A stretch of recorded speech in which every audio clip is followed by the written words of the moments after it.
CHGO White Sox podcast coming to you live from Studio A of our CHGO offices here in the West Loop of Chicago. I'm your host, Sean Anderson. Alongside me, the full CHGO White Sox crew. We got Vinnie Duber on my far left. You can follow him at Vinnie Duber. He's our CHGO White Sox beat writer. The man in the middle is Herb Lawrence. Hello. You can follow him at Ecknerwall23. He's our CHGO White Sox community leader, and I'm Sean Anderson. You can follow me at Sean_W_Anderson. Thank you to Sarah Victor for producing our show today. We're going to be talking a little bit about... Is that a high? Yeah. It was very meek. Yeah. Okay, It's kind of like I feel like I stepped over it. that SNL with Alec Baldwin and the two girls. Yeah. Hi. Sweaty balls. The delicious dish. Yes. Oh, there it is. You know. Alan Schwetty, what was his name? Pete Schwetty. Pete Schwetty. Yeah. Pete Schwetty. Hi. My mic wasn't working. I just realized that. I was like, oh, the ones are switched. We heard but you. hi. Yeah. You guys heard me. That's all that matters. Yeah, So that'll be fun Yeah. on the audio edition tomorrow when no one knows what we're Sweaty talking balls. about. Yeah. Schwetty balls. Can't wait to take a bite of your balls. Wow. I think that's what... Yeah. Anyways. Brian Bannister is going to get a chance to look at Michael Kopech's balls this offseason. Okay. I think we can drop that bit. All right, we're going to be I get what you're saying. Pitches, you mean Yeah, fastballs yeah. and Like, whatnot. the Yeah. balls he's throwing Curveballs, in- sliders, changeups, those sorts in of things. bullpen sessions. Yes, Spin yeah. rates. Yeah. Spin rates on the Rapsodo machines. Correct. So Michael Kopech's going to be a topic of discussion today, but we're going to be talking mainly pitching. I've been trying to do a deep dive into Brian Bannister. You know, Brian Bannister's job is to do a deep dive into all these pitches. I gave myself the assignment to do a deep dive on Brian Bannister, so pat on the back to me. Played for the Royals. He played for the Royals. His dad played for the White Sox. His name's Floyd, There you go. and that's about it. That's as far as I got to. So you know as much as All I right. do. That's the show, folks. I'll bring you some Brian Bannister video that I found interesting, and we're going to talk about how that will correlate with Michael Kopech. But first, I want to go back to Tuesday. Let's rewind and go to Sox Mom's question from our Mailbag Monday episode that, again, we did on Tuesday, where she said, if you were Chris Getz, what would be your number one offseason priority? And I got laughed out of the building when I said Adam Duvall. So, okay. I don't know. Laughed at the building. I was just kidding. But both of you said pitching in some sense or the other. Starting Starting pitching. Yeah. So I just don't get it. Like, again, we kind of got into it a little bit just because why now? Why would the White Sox, out of all these years, go spend money on pitching? Why would they But go? we didn't say the question wasn't what do you think they will do. Yeah. It's if you were Chris Getz, what would be your top priority? Well, what do you think they will do? Do you think What do I think they will do? Yeah. They certainly don't have any starting pitchers, so going to get some of those certainly makes sense. I mean, I think, that would be, if I was looking at their roster and if I was them, knowing how well Minnesota's gone via their pitching, I would say, hey, we need to stack up to them and that pitching staff, and one of the people we could take is one of their people in Sonny Gray. So I would be like, yeah, we already have a need for pitching, and we see one of our people who are currently in our division excelling in the playoffs because of their pitching, their starting pitchers. I mean, we talked about it in the preseason about Lopez, and talk about laughed at. I was laughed at about Lopez, about Jorge Lopez being better than Lance Lynn. I get the last laugh. That man is a Cy Young, probably a Pablo Lopez. Javi Lopez. He's probably a third guy in the Cy Young voting right now for the AL. So I say, hey, which one? His name's Jose, isn't it? It's Pablo Pablo? Lopez. Pablo. I said Why did you say Jorge. Javi Twins? Lopez? I said Pablo. Oh, I thought you said Javi. Okay, well, Javi Lopez was a catcher. both of you said Javi, so apparently I said Javi, but I meant Pablo. Pablo Lopez. Yes, but he's the top three Cy Young guy right now. But you said Jorge Lopez, who was a former Twins pitcher. Yeah. There we go. Okay, so we all were just saying different. You know me in names. There's a lot of Lopez's. Mercy. You know what I mean. I do know what you mean, and it's a good point because again, Jordan Schusterman of Fox Sports just recently wrote about the Twins strikeout rate, and again, we look back to 2022, and the White Sox were near the top of baseball, and same with 2021 in strikeout rate from their starters. So we do see where the White Sox have had past success with their starters. And a thought that I've had with Brian Bannister is he's coming from a very friendly pitcher's park. I mean, you look at what he was doing in San Francisco, and what he told you guys was, we started shifting towards sinker ballers. And the reasoning he gave was because a lot of fastballs were being thrown up in the zone. Hitters started to tailor their swing. But also when you have that giant wall out in right field in AT&T Park, which I think is now Oracle Park, it also helps to, throw sinker balls low in the zone, because it's tough to elevate those balls regardless of where you're at. And it's just tougher to hit those balls out and get enough elevation on balls low in the zone and inside, especially over that wall. So, I mean, he also kind of tailored that design with that team. And I think that culminated perfectly in 2022 when they won 107 games. Sure. His main point, though, was talking about, and you'll remember the great cake baking line, right? It was that you got to work with what you got. And so the point that he made was, hey, when I was in Boston, we had a lot of guys that threw the ball really, really hard. So that's the kind of pitching staff that we had. We tried to amp up that aspect of it because those guys were good at it and they could use it to get opposing hitters out. Once he got to San Francisco, it was a different skill set that was more prevalent in that organization with the pitchers that they had, getting guys to induce ground balls, that kind of thing. Yeah, you're right. All that stuff comes together in,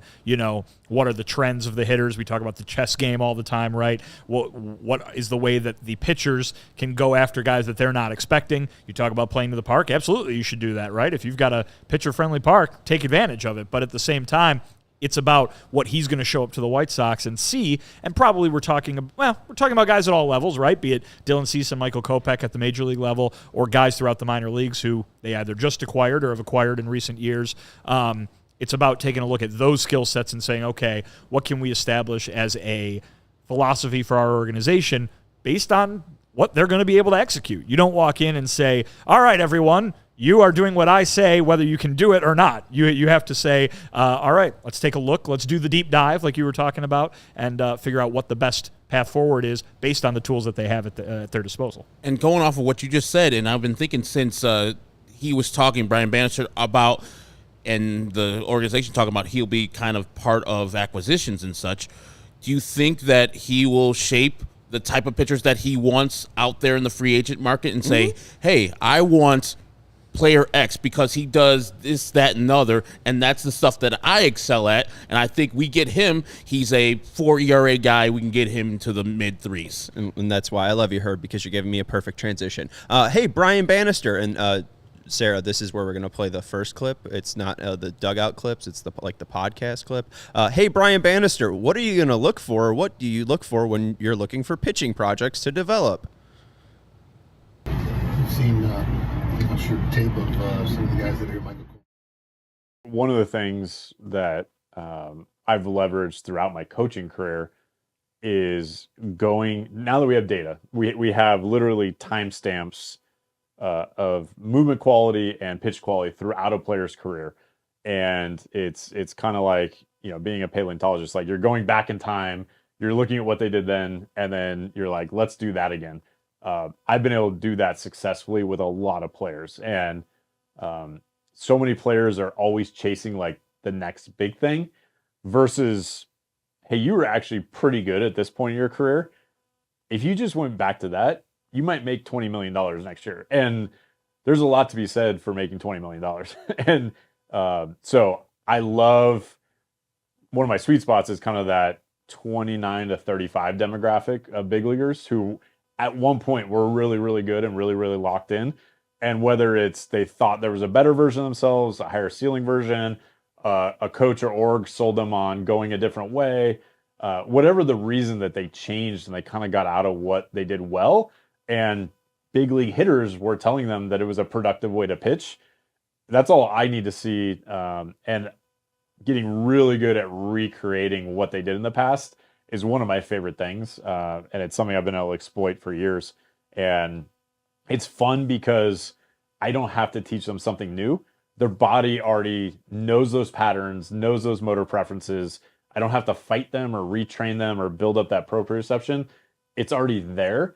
And once they actually start moving that way again, they actually start to love the game again. Because they remember they had success at some point in the past doing that. And if you just tell them, like, that's good enough, like being a 3-WAR pitcher in the big leagues is good enough. Like, we're not all, a 7 to 9 WAR guy. And right now you're not making much money. The reason you're here is because, you're looking for more upside, but you had the upside. Let's just get back to it. And that's one of my favorite ways, just to talk to pitchers and go, that's good enough. And they find just a lot of peace in that concept.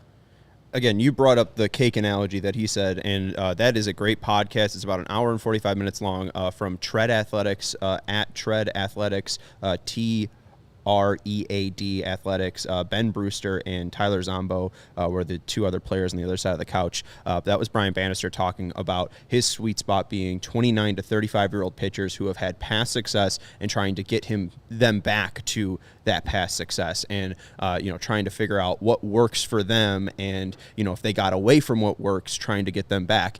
And I don't think it's about, because you said you have to go out and set the market, and you were like, oh, Adam Duvall would be so disappointing because, again, you're paying, you could pay for Adam Duvall at the end of free agency. Adam Duvall might not be there though, but I'm really defensive of Adam Duvall, but I don't think you're going to see the White Sox go out and sign Blake Snell. I don't like Jerry Reinsdorf has never been one to pay for pitching. The only one that we've seen the White Sox get close with is the Zach Wheeler contract, which would have been over $100 million. But again, it's not anything like Garrett Cole or a true quote unquote ace, right?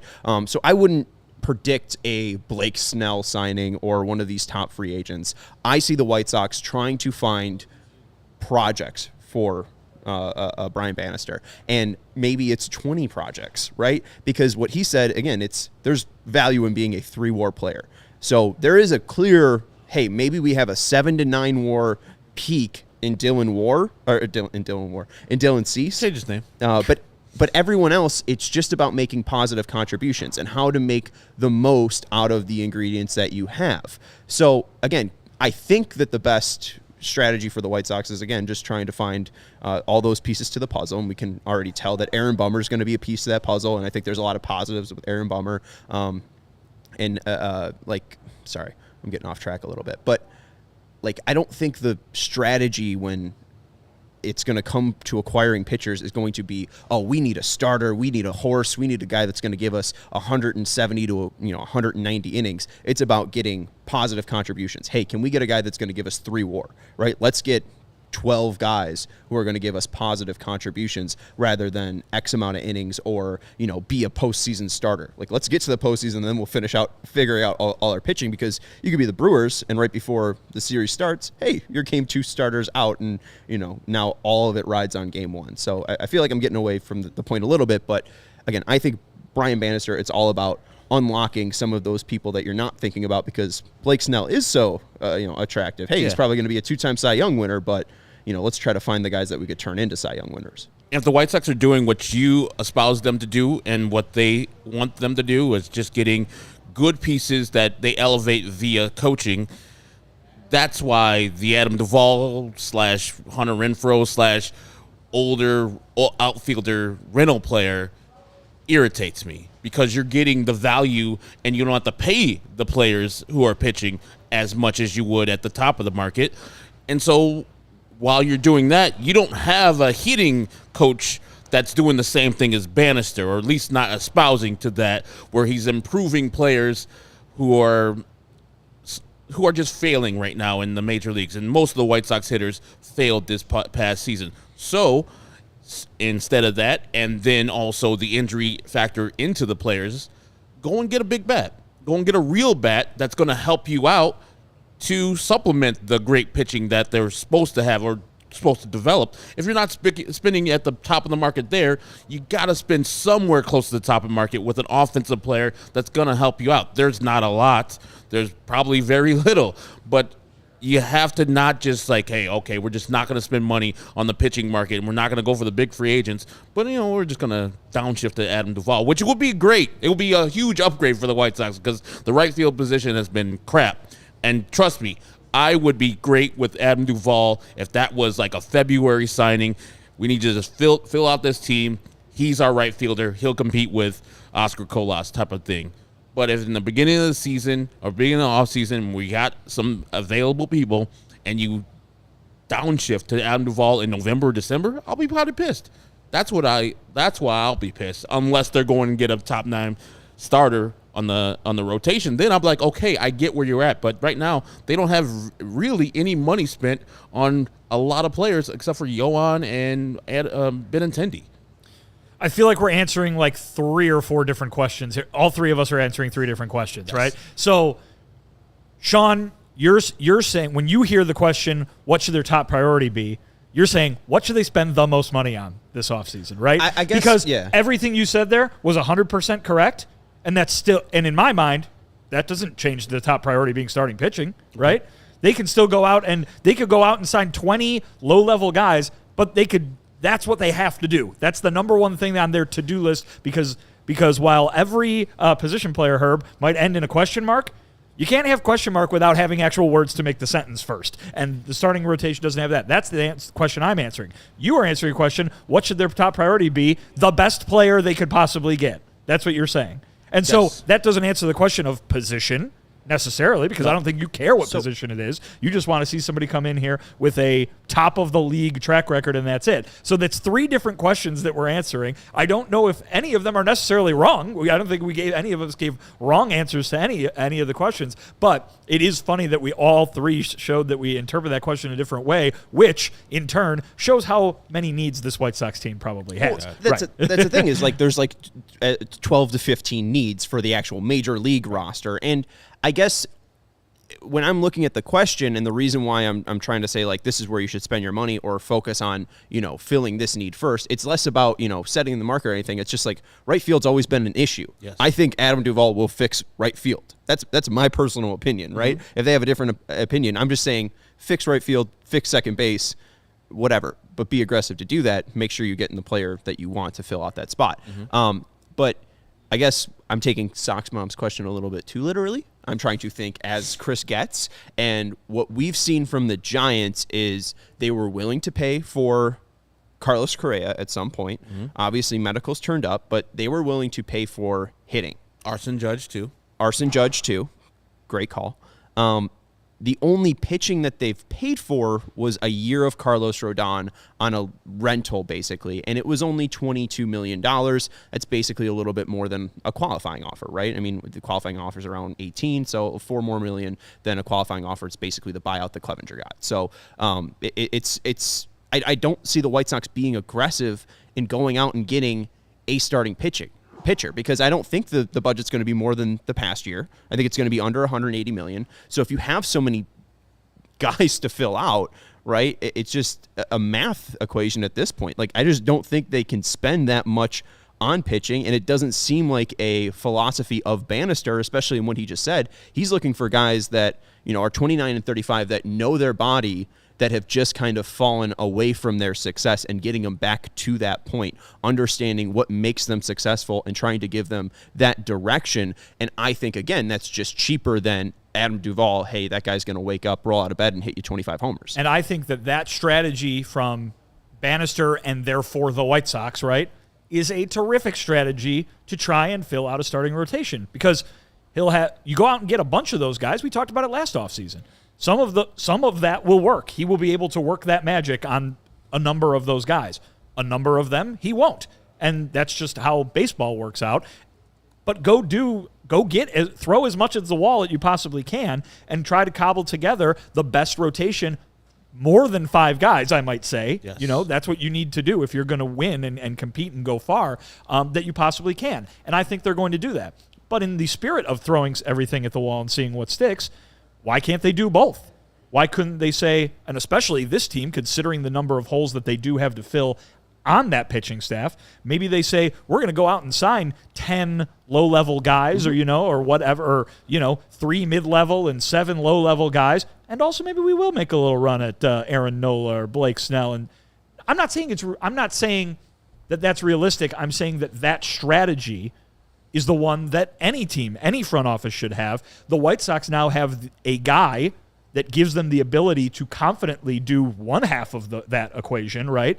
And at the same time, you should go ahead and say, we're going to try to bring in anybody that we can. Maybe Brian Bannister, who knows pitching, is not like, I only like guys who are 29 to 35 years old who I can get to do what they did before. He probably looks at Blake Snell and goes, yeah, he's a good pitcher. Yeah, you know what course. I mean? And so whether it's Blake Snell, the two-time Cy Young winner, or not, going higher up that list, not limiting themselves to anything is probably the best strategy. And so when it comes to acquiring starting pitching, I think any fan should want them to explore every avenue that they can. And now they can have a little bit of confidence, or at least a reason to be hopeful, right, in that they have this guy as part of the front office who opens up several more avenues that could lead to success. But like Blake Snell, Aaron Nola, they're going to cost around 25 to 33 million a year. Yeah. Oh yeah. I just don't see the White Sox spending that type of money. You don't see it, sure.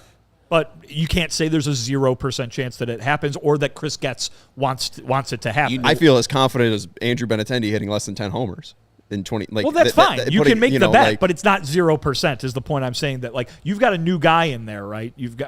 Yeah, he worked for this team for the last 7 years, but there's a new guy in the decision-making chair. Maybe a guy who is more willing to stake his, I don't want to say reputation, but, roll the dice on trying to convince Jerry Reinsdorf to pay for this guy. Here's why I'm very passionate about it. And at the end of the day, you just got to offer the guy more money than any other team. You know what I mean? Jerry Reinsdorf was willing to pay Zach Wheeler.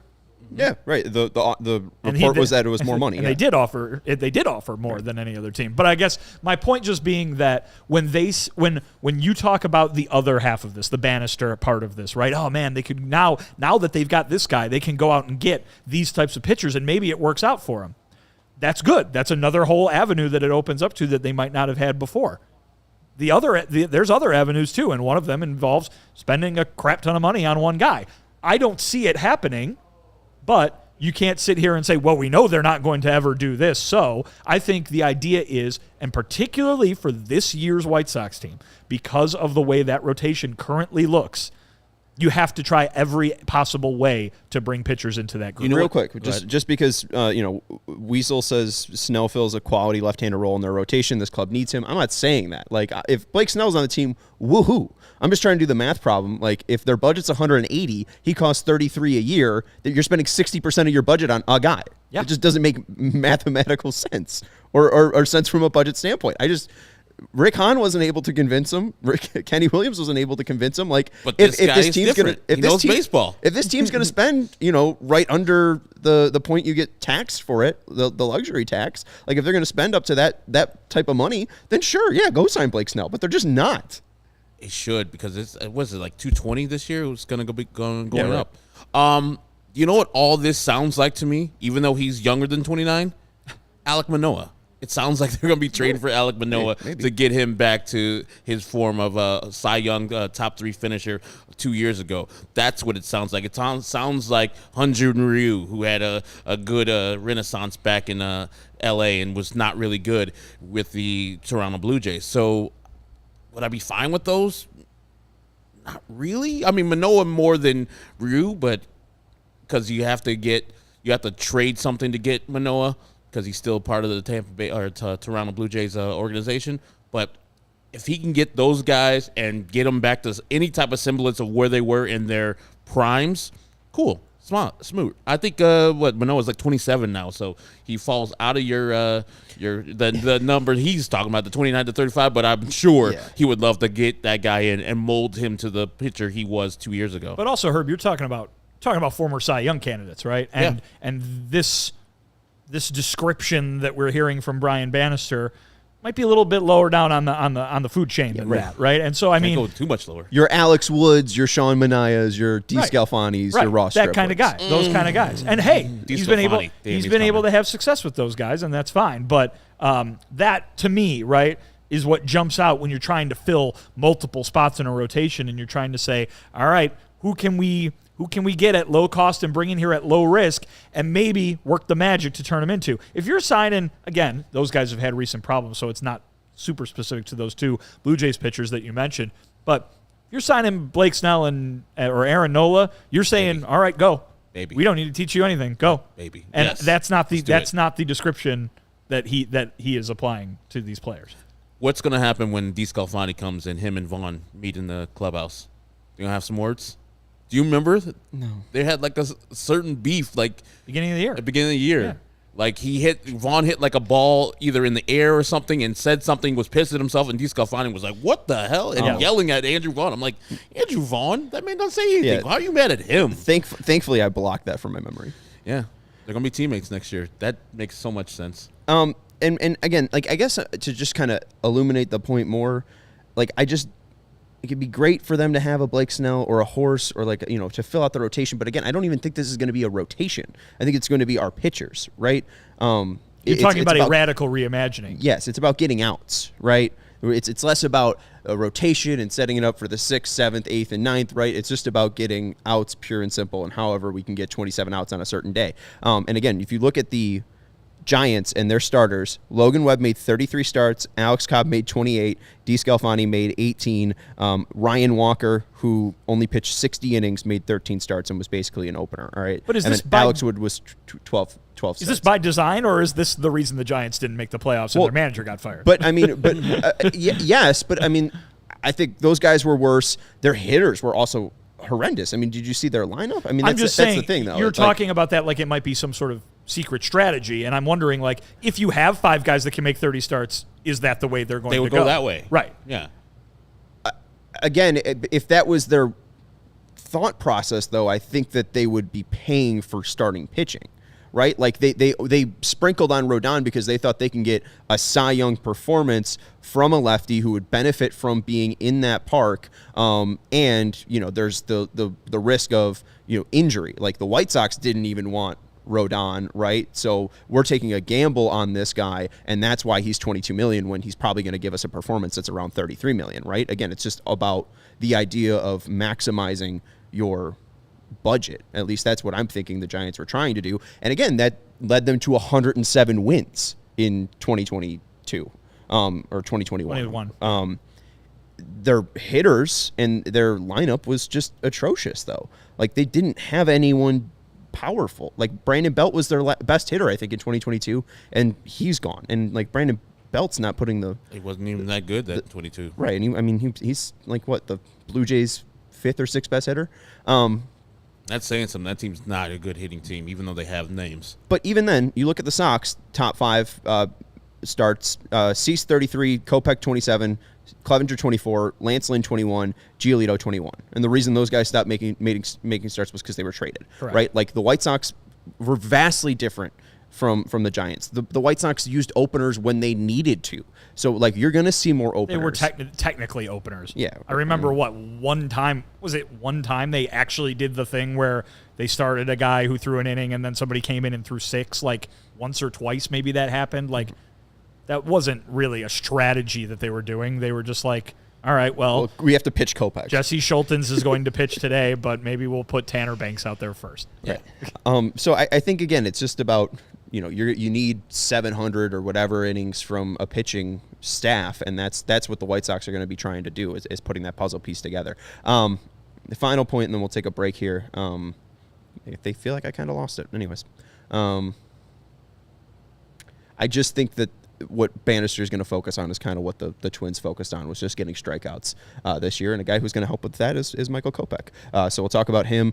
We got some Brian Bannister video, and we got some Kopech video on his relationship with Bannister and why he thinks that he can bounce back this year. We're going to let you know, though, about our friends over at Ray CDJR. That's Ray Chrysler, Dodge, Jeep, and Ram. Are you in the market for a new vehicle? If you are, then we have some great news for you. Ray Chrysler, Dodge, Jeep, and Ram in Fox Lake has just joined the CHGO team. At Ray CDJR, you'll always be able to shop one of Chicagoland's largest inventories and find unforgettable savings. And right now, during Ram Power Days at Ray CDJR, only in Fox Lake, you'll be able to secure 0% financing or 17% off new Ram models. But that's not all. Now through October 31st, explore their newly renovated showroom and take advantage of limited time 7-year anniversary savings. So if you're in the market for a new vehicle, then you have to check out the team at Ray Chrysler, Dodge, Jeep, and Ram, because they are the only team we recommend. Visit them today on Route 12 in Fox Lake. For more information, visit Ray CDJR in Fox Lake or raycdjr.com today,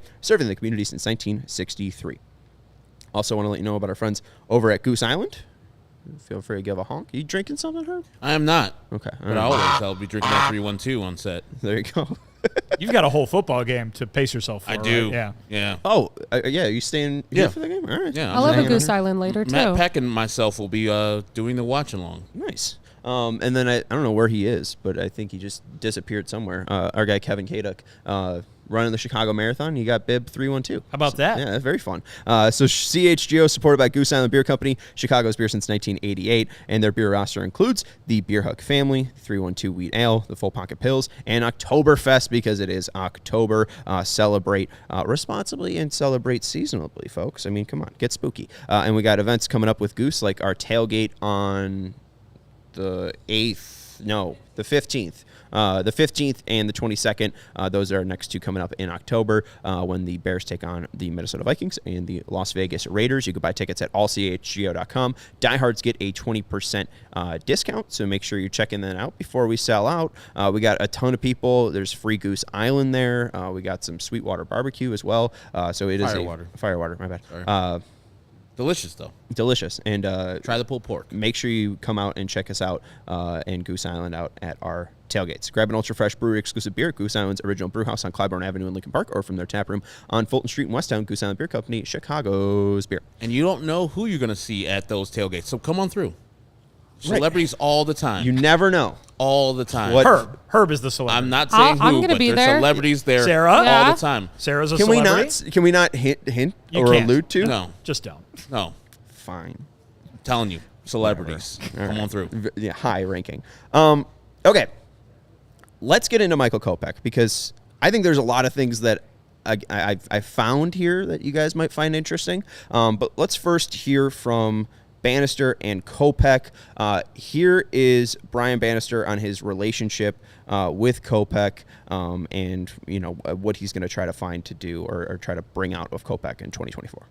We've seen, I'm sure, tape of some of the guys that are here. Michael Kopech's up and down, had a rough year. Do you see ways to kind of help him get back to who you think he can be? Yeah, part of being around the game a long time, I had Michael in Boston.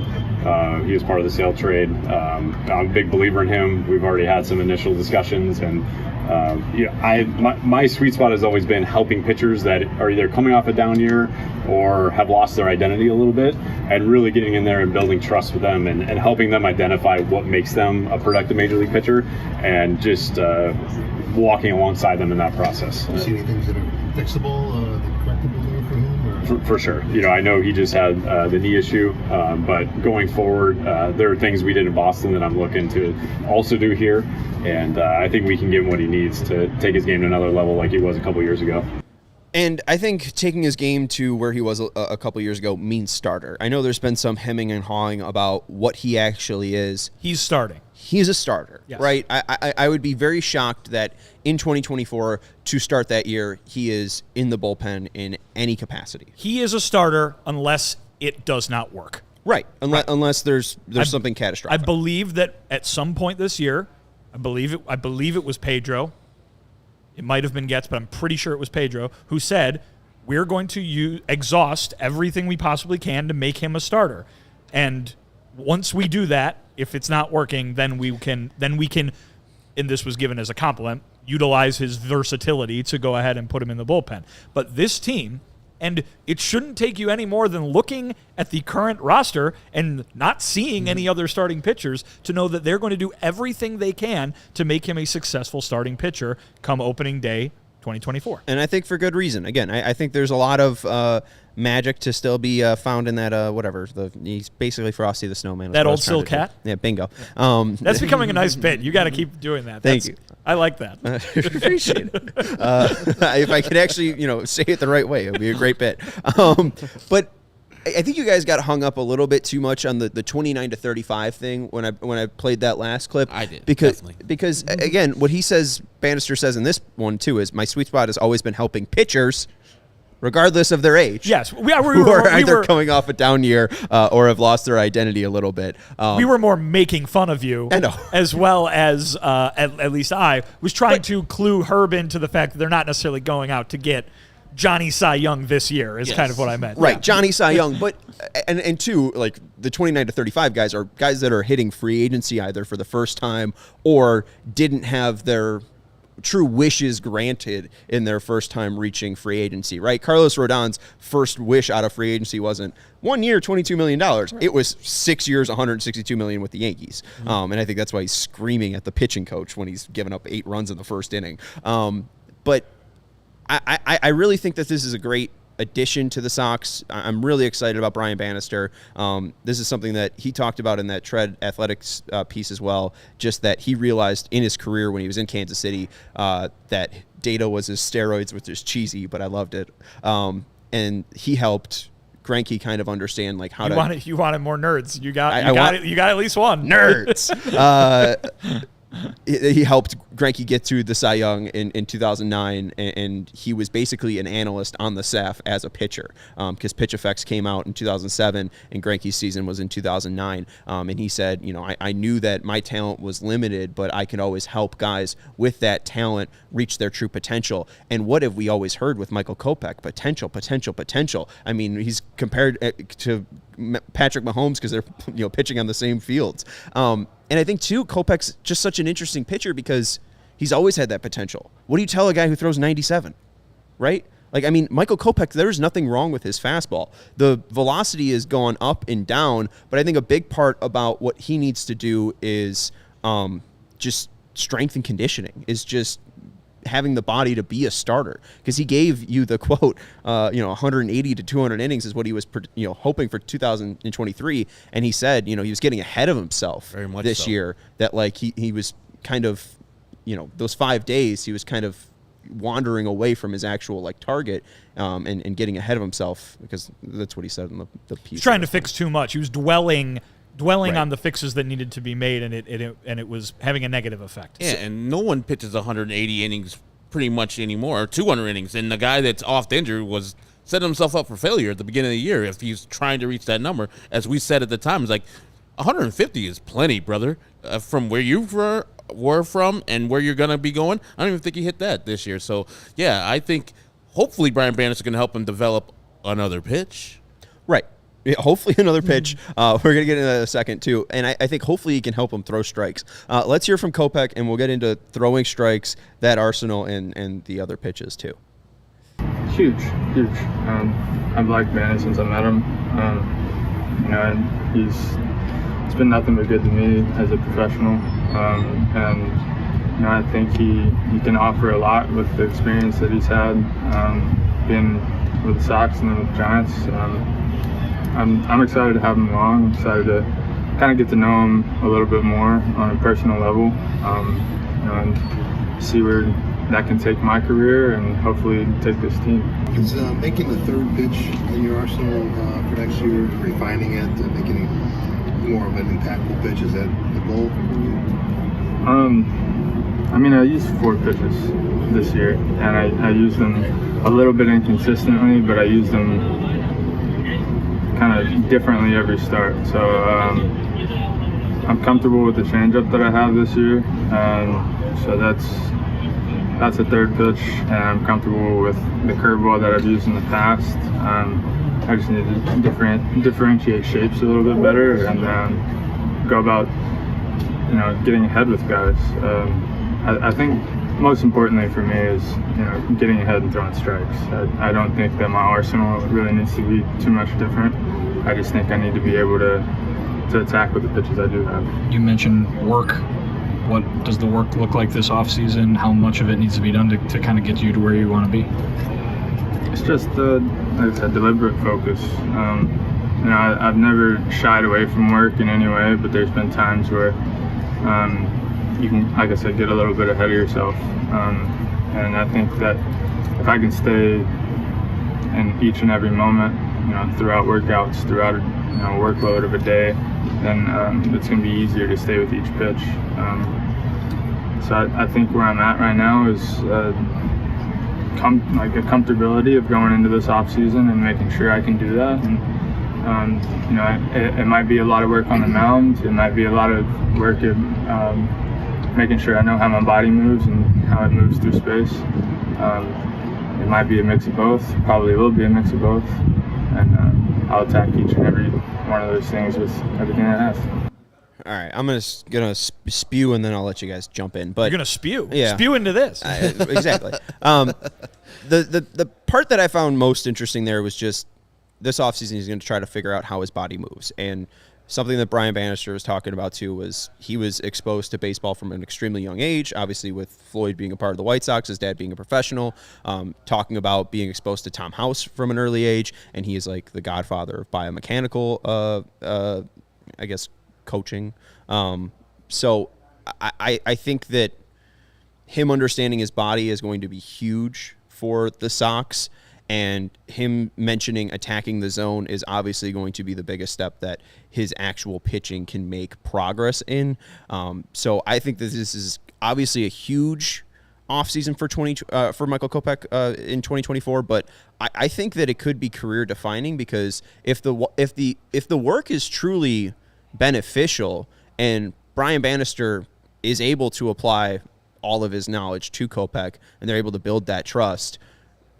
I know the slider had disappointing results, but the fastball is something that is not broken, can be fixed, can be worked with, and I am extremely excited for Brian Bannister to have this project of Michael Kopech. I think that it is a really perfect pairing. When he says, I know what the reporter was asking him, it's like about developing a third pitch, and Michael's like, I use 4 pitches. You do, but you don't. Like, I think his third pitch is his changeup, and he uses that like 7.5% of the time. Good results, varying results. People don't hit him that hard. And then his curveball, like, he barely uses that, and there's good results there. So I need him, Brian Bannister, Ethan Katz, and the rest of the pitching staff to get to Michael and say, you might have 4 pitches, but throwing your fastball for the majority of the time, 62% of the time, cool, because it's electric. Slider's good, but they also both got hit really hard because you didn't have a third pitch to have the pitcher, have the batter look at and say, okay, I can't just be sitting fastball or adjusting to slider. So, yeah, you have pitches. Use them more, develop them more, because that curveball, I thought he used more earlier in his career, and maybe he thinks that torque and then whatever it does to his shoulder is too much and his elbow is too much, but I think he could use these pitches a little bit more. Doesn't have to be equal like the Sandy Alcantara. Doesn't have to be like 25% each. Just tick up a little bit. Take a little bit off that fastball and throw that changeup a little bit more, and I hope that that's the focus in the offseason. Yes, getting stronger so we can go longer is a huge thing. And also, his bugaboo was first innings. Can you get through the first innings? And so I think Michael Kopech is a huge reclamation project. If Brian Bannister gets him anywhere near where he was earlier in his career, he's a genius. And this is a genius hiring. Sean, I think you're exactly right. I think this is the offseason for Michael Kopech. This is the one, and I don't want to I don't want to say like running out of chances or anything like that, but I mean, he's been in this organization for 7 years. He has not had a traditional way up there. I'm totally understand that he is not where he quote unquote should be for a very good reason, because he missed 2 full seasons. But that being said, it's time to, at some point he becomes another person's project. Well, or another eventually, team's project, but he's right? Under the contract with the White Sox right now. But like if he fails, like if he fails this year, it's someone else. Maybe it's change of scenery, right? Like it just comes to a point, because you could just say talent all you want, and you got to put up or shut up, or at least try something else. Like it just seems repetitive. Us sitting here right now, and I would imagine to a degree the White Sox themselves have no idea what Michael Kopech is going to be next year, right? Because that offseason work maybe hasn't started. I'm sure they have belief. I'm sure they have hope. I'm sure they have educated, opinions on what he'll be. But is he going to be a top of the rotation pitcher? Is he going to be a back of the rotation pitcher? Is he going to not solve these problems and show up to spring training and be in a way where the best way for them to get anything out of him is to be in the bullpen? Is he going to be healthy? We're talking about another knee surgery here at the end of the year. What's he going to be? We have no idea. And so this offseason it's not just extremely important. It is as important as it gets, because he needs to show the White Sox that he can be counted on to get them outs. If they're in a position this year where we think they might be, where the offseason comes and goes, they haven't checked everything off the to-do list, they're in a position where they're not maybe necessarily thinking we're going to compete and contend for a division title this year. It's more about 25. Well, how can they factor Kopech into the plans for 25? Or can they at all? It is going to be critical for him that he gets this improvement done. And we heard from Pedro on a number of players this year. It's going to be important because we need him.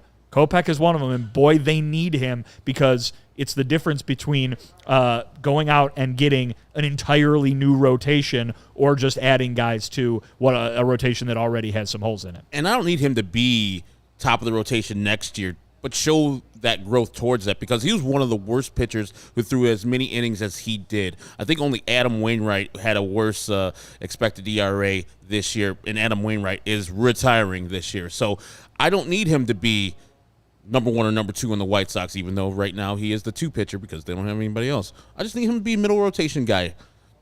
Lower the walks. Find a way you can get into the 5th inning comfortably each time. That shouldn't be a thing anymore. That should be like the expectation. 5 innings is minimum, like any starting pitcher. So this is the problem with Michael Kopech. That's the inconsistencies, the walks, the not finding the strike zone, and as B-Flow puts, he's like Jake Taylor. Well, and I don't remember the scene in Major League where Tom Berenger has a cyst removed from his knee, but hey, maybe I got to rewatch the movie a little bit more. He's a little bit more tougher. Yeah, I guess. I don't know. Hey, I think from what we heard about the cyst, it wasn't causing him any pain, right? I don't think it was causing him pain. It was just like uncomfortable. Yeah, he said it was. What did he say? He said it was noticeable, quite present, but not something that impacted him to a degree where he had to change everything up. Right. It sounds like it wasn't great. No, but I'm glad I don't have a cyst in my knee. We'll put it that way. Glad it's removed. Okay, we're gonna take one more break, and I'm gonna kind of talk about him throwing strikes, and again why I think that this is a project that's worth it. I understand that talent only means something if you have the results, of course. But like, how do you get that talent to actually get results? I think that there are ways that Brian Bannister will try to focus on Kopech to get those results. Want to let you know, though, about Fubo TV. They have 140 live channels of sports, shows, movies, and news. You can stream live TV from any device. You can watch the most Chicago sports for the lowest price, and you can start watching immediately with a free trial at FuboTV.com/CHGO. There's no contract, no cable, no hassle. Just sign up and start watching. Our favorite feature is the 1,000 hours of cloud DVR included at no extra charge, and you can watch local teams while traveling. So, hey, if you're Brian Bannister and you're traveling from San Francisco to Chicago, you can have all of Michael Kopech's starts on the cloud DVR and, go back and watch all the tape you want. Events coming up, not the White Sox, but we got college football and the NFL. Watch your favorite college and NFL with Fubo. Go to www.FuboTV.com/CHGO. That's FuboTV.com/CHGO to sign up for 15% off your first month of Fubo Pro. And they have Red Zone, too, which is every NFL fan's favorite channel? Yeah. Feature? Channel. Scott Hansen.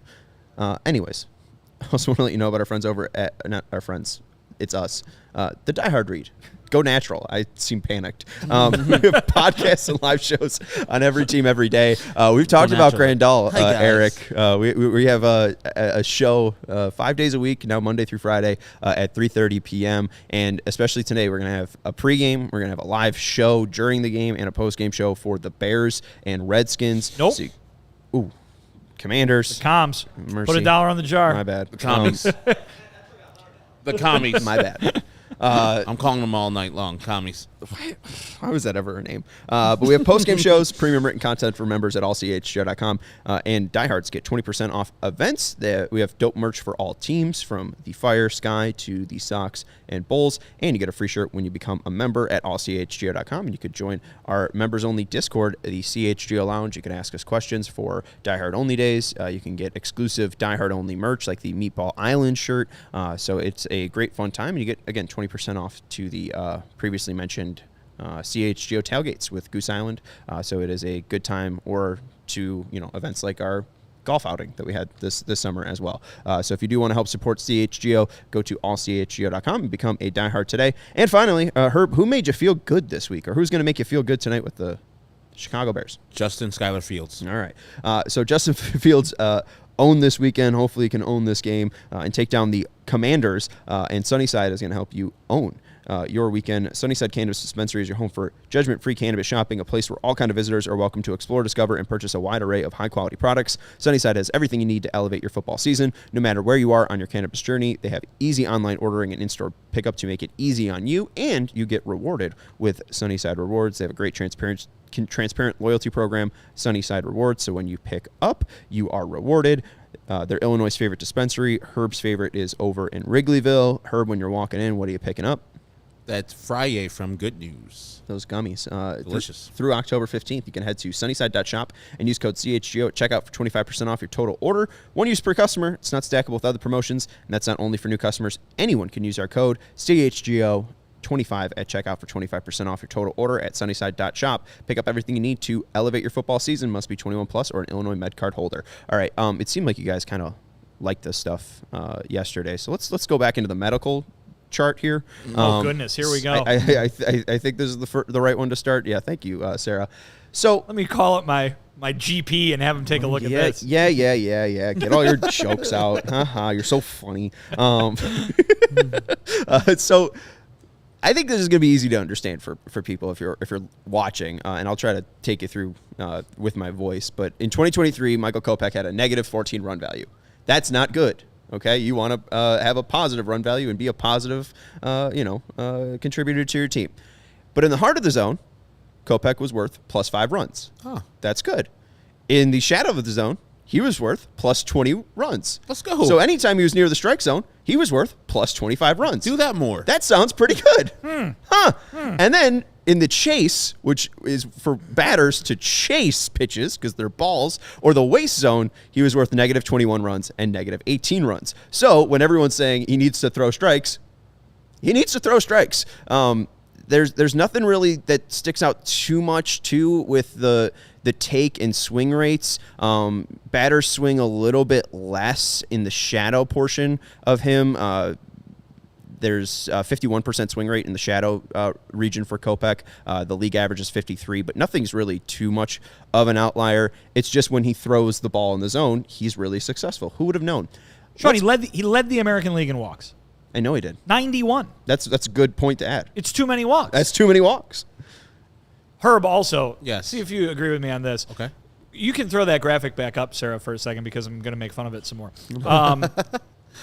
I'm looking at heart, shadow, chase, and waste, and all I can think of is that this is the instruction card in a Magic the Gathering style game.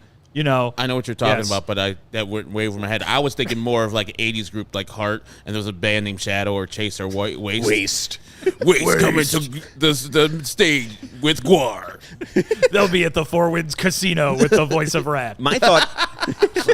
Steve Piercy, voice of Rat. Yeah. My thought... I missed those commercials. My thought is Shadow should be a 5-letter word. Because all the other ones are, yeah. Yeah, I mean, they kind of screwed that up there. So fix that, StatCast. Heart, shadow, chase, and waste. Yes, he does. Those are the 4 elements of pitching. Or American Gladiators. Yeah, right.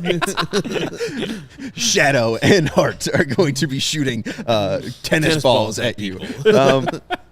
Okay, but here's a little fun game. So in the Heart and Shadow from 2022 and 2023. I feel like I have to trade some gems. Heart and Shadow. I have to trade some property gems in order to get the answer to this. What do you got, Sean? There have been, let's see, 1,130 pitchers who have thrown a pitch in Major League Baseball. Okay. Where does Michael Kopech rank when it comes to pitcher run value? So again, it's the positive numbers. Where does he rank in positive pitcher run value out of the 1,130 pitchers in the heart and shadow zone since 2022? So This year? just the last 2 years. Last 2 years. Okay. Since he's been a starter. I'll say highly. He ranks highly. I think he's top 100. 36th. Top 40. 58.5, right around Michael Walker, Charlie Morton, Brandon Woodruff, and even Dane Dunning. Wow. So shout out. Kevin Gausman is 30th too. So it's just, again, not throwing enough strikes, which is simple enough. When he throws his fastball in the zone or in that shadow, he has a negative 25.5 run value. So he is just incredibly effective with that pitch. I think since 2022, he's 8th in stuff plus on his fastball. So it is just truly about having consistency with that motion, which is difficult to do because every motion, every pitching, time you pitch, it is unique, right? It's so hard to inch by inch recreate that pitching motion, but it's just about getting to a comfortable spot, and I think a strong spot for Kopech to where later on in the year he's not, kind of gassing out. The final stat I have, again, since 2022, in the heart and shadow for just the four-seam fastball, where does Michael Kopech rank in pitcher run value for his four-seam fastball? Zach Allen's number one at 74.2. I would say 28th. I'll say top 10. Top 10. He's 9. So he's one of, I think, 15 pitchers with a 40 or more pitcher run value for his four-seam fastball. Scherzer, Pivetta, Kirby. That's all 1 year for Kirby. Jesus. Felix Bautista, the relief pitcher. Zach Wheeler, Adrian Palante, Kopech, Strider, Snell, Castillo, Verlander, Joe Ryan, Christian Javier, Garrett Cole, and Zach Allen. Can I pretty good list. Posit that it's mainly, well, not mainly, his pitch is good, but he throws his fastball at a higher. He should throw it more. Yeah, more. You think he should throw it more than 62%? It's good. It's a great hard pitch. to hit. It is. You should throw your pitch. If it's a good pitch, you should throw it as much as you possibly can. His issue is not throwing it in the zone enough. When he throws it in the zone, it's a negative 25.5%. 25.5. That's the thing, though. pitch. He can't consistently throw it in the zone. That's what he right. So they got to work on command. They got to work on finding the zone. I mean that is the thing with him. It's not that the fastball's broken. It's just it has to hit the zone more. I think it's a more effective pitch if he hits the zone. If he throws it 70% of the time and he's hitting the zone 60% of the time, he's going to be a positive pitcher. Like I just think that maybe he just doesn't have it that way. Like some people are just wild and effectively wild. maybe. He's not effectively wild. No. Or wasn't this year at least. Not at all. Yeah. Because the problem, maybe. Herb, I don't know. the part I think of the answer of what you're getting at, maybe, is that because he was so far outside the zone, he's in 2-0, 3-0, 3-1 counts all the time. Yes. And the people, when he does, then he's forced to throw it into the zone where people know where he's going to throw it, and hence why he gave up so many home runs this year. Mm-hmm. But the walks is just an overwhelming issue, and that the control, which Sean has illustrated wonderfully, is the main thing. That's what they've got to figure out, and that's probably what was driving him crazy when you'd see him sitting on the mound being all mad at himself because there's another batter where the first pitch is a ball. There's another batter where it's 2-0. There's another batter where it's 3-1, and he's at a disadvantage every single time. Yeah, and two, like, you look at the guys, Strider, I think, is the best comp for him, at least from the right-handed side. I know Kopech's a little bit bigger, but Strider, since 2022, has thrown his four-seam fastball in the zone 37.5% of the time, Kopech 30.6% of the time. So if he's throwing his fastball in the zone more, like 7% of the time more, he's probably going to be a vastly different pitcher, probably to the point where, again, that talent's showing. So he's only throwing it. He walks too many people. Yeah, he's just got to challenge people. He's got to attack. So he's throwing his fastball, forcing fastball, 30% in the zone. So that means 70% it's out of a 61% percentage. Oof, friends, golly. I mean, I guess they can look at that as like kind of an easy fix. All we need to do is bear down, as you said, have a repeatable motion. And I thought, him just going from the wind up or going from the stretch would be better for him, but it hasn't turned out as such. But find a simplified version, and maybe Brian Bannister saw him pitching in a different way in Boston in the minors and say, hey, okay, go back to that. That was simplified. That was better. You were the minor league pitcher of the year in Boston, so those results were happening, and you were getting good results, and you simplified your motion, and you were keep on doing the same things. And it seems like, if you're only throwing 30% of your fastballs in the zone, wow. Yeah. I mean, and then some majority of your pitches, what are you doing otherwise? Wasting them. Yeah. I mean, again, throwing them in the waste and chase region. And no one's chasing a slider that's in the left-hander's batter's box for the most part, because that's all he has pretty much after that. Mm-hmm. So, I mean, again, if he's challenging them more with his fastball, I think he becomes a more effective pitcher. And I think the next work is just, maybe they find different grips or shapes for that slider and try to make that more effective. But from a stuff plus perspective, it's still an above average pitch. If 100 is average on a pitch, he's around 102 for stuff plus. So, I mean, it's still an average slider. So if you have an above average fastball and an average slider and you're able to throw that in the seventh inning, you got an effective pitcher. But we even see Barrios being effective, throwing 47 pitches, and he's taken out after the third inning in a playoff game. So, well, that's the thing. I mean, again, you're bemoaning that, but that might be the White Sox future of, hey, we know we can get 3 innings out of Michael Kopech. Let's get 3 innings out of Michael Kopech. Someone asked, can they make Crochet a starter earlier? I don't know if they're going to make Crochet a starter, but, he might be an opener for them. He might come out and give them a different look, from the left-handed side and make it a little bit more difficult on players. People see the change in Jake Diekman, how bad he was with the White Sox. There's a great TikTok from Lance Bzdowski, who works over at Marquee. All they did was, have Diekman lower his arm slot, and he becomes Jake Diekman again, which I know isn't terrifying to most people, but he had a sub-3 ERA, something he didn't have with the White Sox. So maybe with Crochet, it's something where you don't have that 97, 98, 101 anymore, but we lower your arm slot, and you being that big with different extension, it makes you harder to pick up. What Bannister is big on is deception, so maybe they're able to work in more deception with Kopech, and maybe it's less about the pitches and stuff, and it's more about, hiding that fastball and making, the fastball is great, but let's try to hide the fastball a little bit more. Got a great extension, too. So, if he can hide the ball a little bit more and the ball gets on you when he releases it, so good luck. Yeah. And you can be an effective pitcher with 2 pitchers. I see Dan saying that's 2 pitchers, that's not a starter. You can be a fastball slider person and a pitcher in Major League Baseball and get by as long as those pitches are above average. Anyways. Slider's not, though. Yeah. Not yet. Any final things to add? Heart. Shadow. Chase. And waste. It's going to be the next t-shirt. That's Vinnie Duber. You can follow him at Vinnie Duber. He's our CHGO White Sox beat writer. That's Herb Lawrence. You can follow him at Ecknerwall23. He's our CHGO White Sox community theater. And I'm Sean Anderson. You can follow me at Sean_W_Anderson. And Dan does bring up a good point. Herb could steal second on him. So that's the one thing him and a lot of White Sox pitchers this year. Yeah. I mean, out of 100 times, probably I'll get 50. That's pretty good for you. It is. That's pretty good for you. Not good for a major league catcher and my pitcher. hamstring holds up. Well, that's the other 50% of the time it does hold up. 50% of the time it almost doesn't. died the other day when playing softball. Oof. You got a long off season to rest that hamstring. Yeah, that's why I didn't play last night. Still barking. Go get some training. We will talk to you all tomorrow at 3:30 for another episode of the CHGO White Sox podcast. Goodbye.